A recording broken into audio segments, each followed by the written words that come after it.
அனைத்து விவசாயிகளுக்கும் வணக்கங்க. கதை ஒன்று படிச்சுங்க. நல்லா இருந்துச்சு. சொல்லுவோமே அப்படின்னு தாங்க சொல்லுறேன்.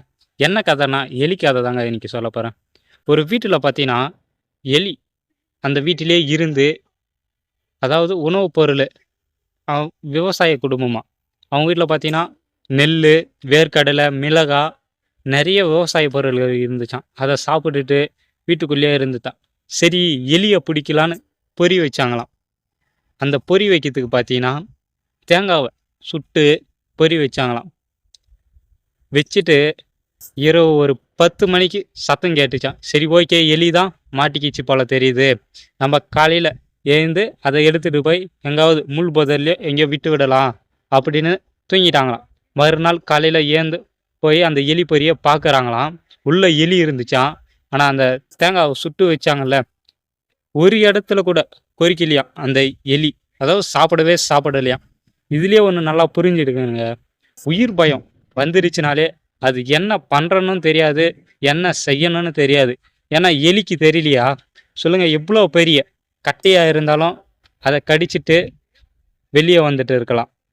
ஆனால் அது யோசிக்க முடியல அந்த நேரத்தில். உயிர் பயம், காரணம் உயிர் பயம். அது போல தான் நம்ம என்ன தான் பணத்தை சேர்த்து வச்சாலும், பணத்தை சேர்த்து அதை பார்த்துக்கணும்னு நம்ம எதுக்காக சேர்த்து வச்சோம்னே மறந்துடுறோம். ஏன்னா உயிர் வாயை தான் நம்ம சேர்த்து வச்சோமே. அதை பார்த்துக்கணும்னு நினச்சிட்டு பாதி பேர் அதனாலே செத்துடுறாங்க. ஏன்னா இந்த எலியாட்டம் தான். பணம் இல்லாத போது சந்தோஷமாக வாயிறாங்க.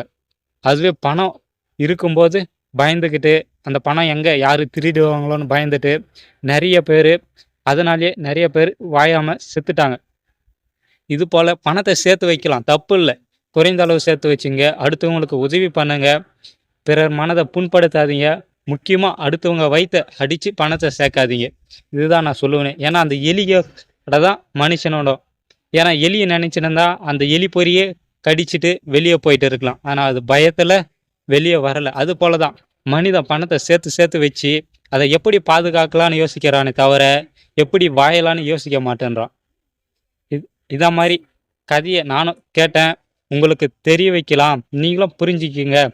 ஏன்னா இது வாழ்க்கையில் மிக மிக முக்கியமான கதை. இந்த மாதிரி இன்ட்ரெஸ்டான கதையோட நாளைக்கு பார்க்கலாம்.